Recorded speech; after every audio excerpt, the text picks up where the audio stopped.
श्री शिवाय नमस्तुभ्यम। ओम नमः शिवाय। जय श्री कृष्णा। राधे राधे। हर हर महादेव। ओम नमो भगवते वासुदेवाय नमः। जय श्रीमन नारायण। दोस्तों आज हम सुनेंगे ग्यारस माता की कथा।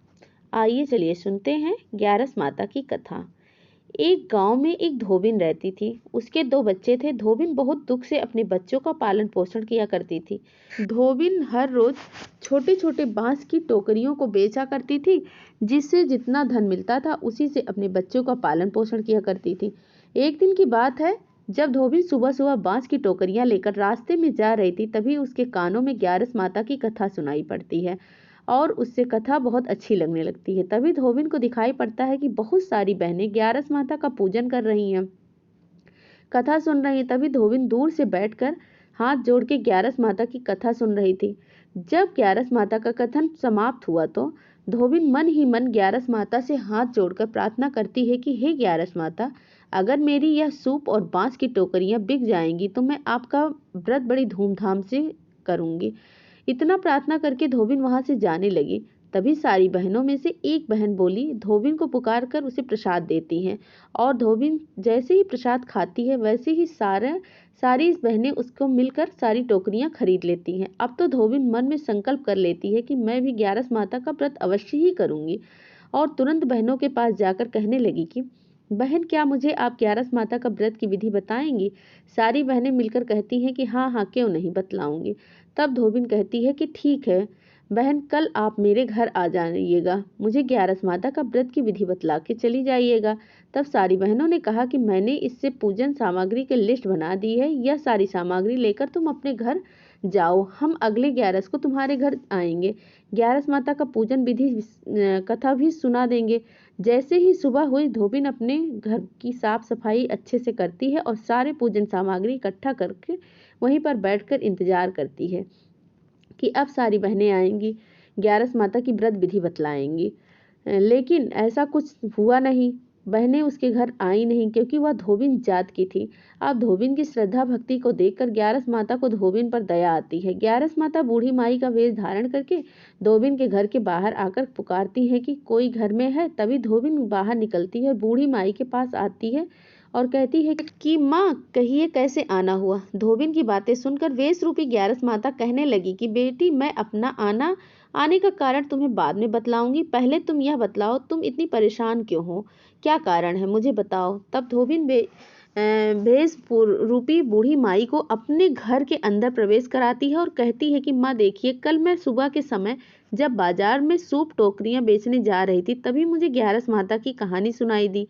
कथा मुझे बहुत अच्छी लगी और उसके प्रसाद ग्रहण करते करते मेरे सूप और टोकरियां सारे बिक गए।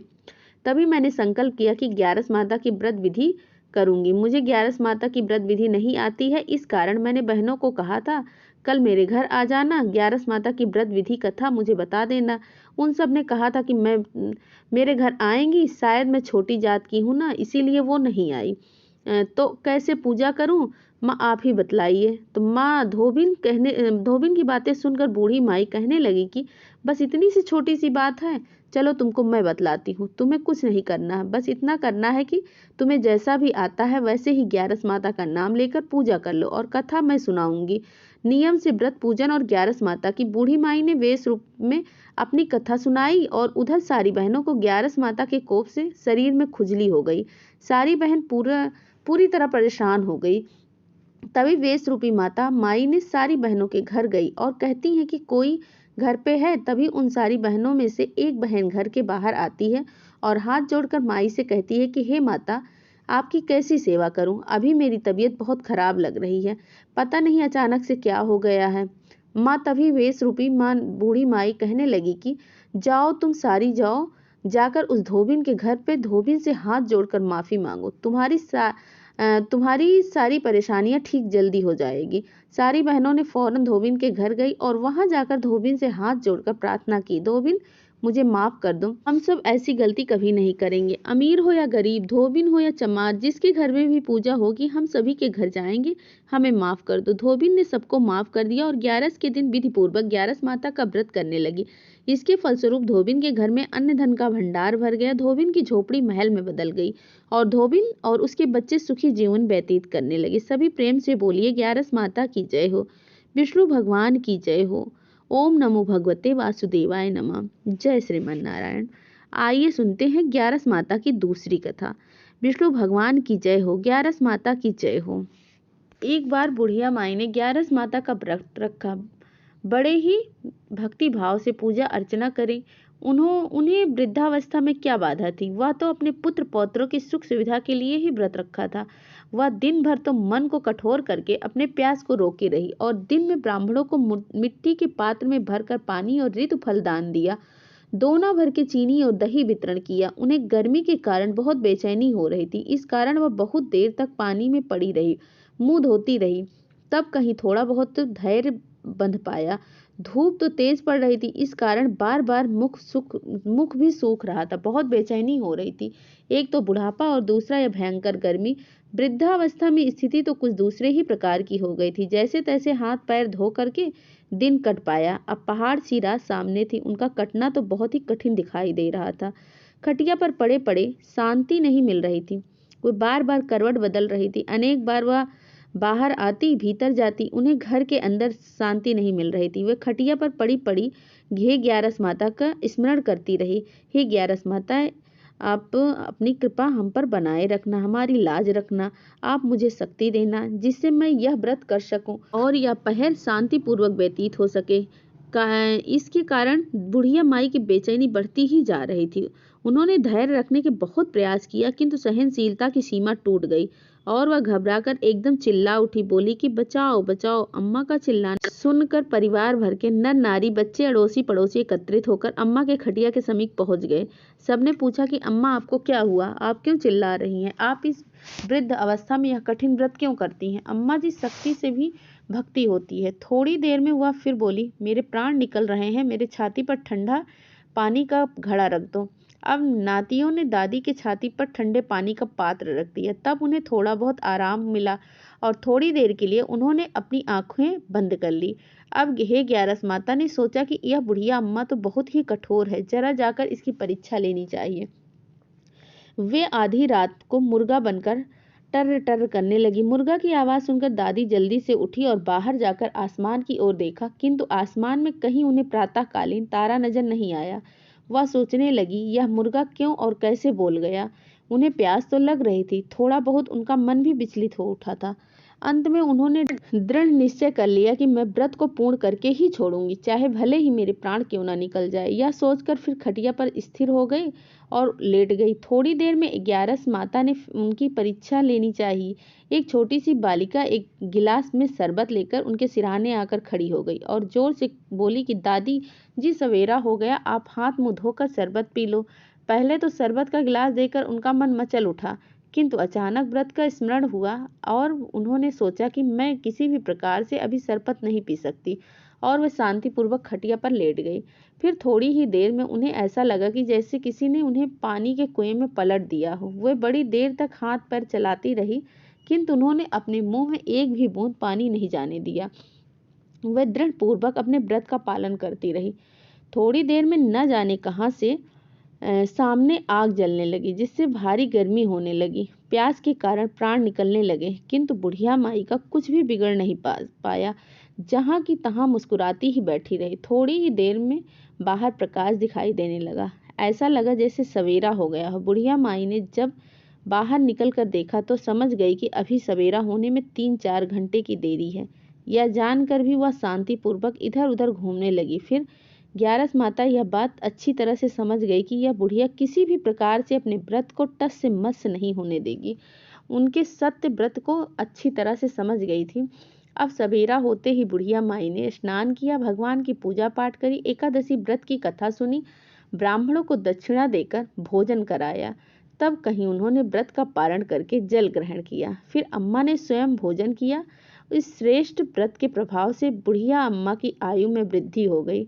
उनका घर परिवार हरा भरा हो गया। अब उनको अभाव न रहा किसी चीज का। हर तरह से सुख साधनों से संपन्न हो गई। नाती नातिन से उनका घर भर गया और वे उसी दिन से 12 महीने की एकादशियों का व्रत करने लगी। माता के व्रत के प्रभाव से बुढ़िया माई इस संसार में हर प्रकार के सुख को भोग कर अंत में बैकुंठ धाम को चली गई।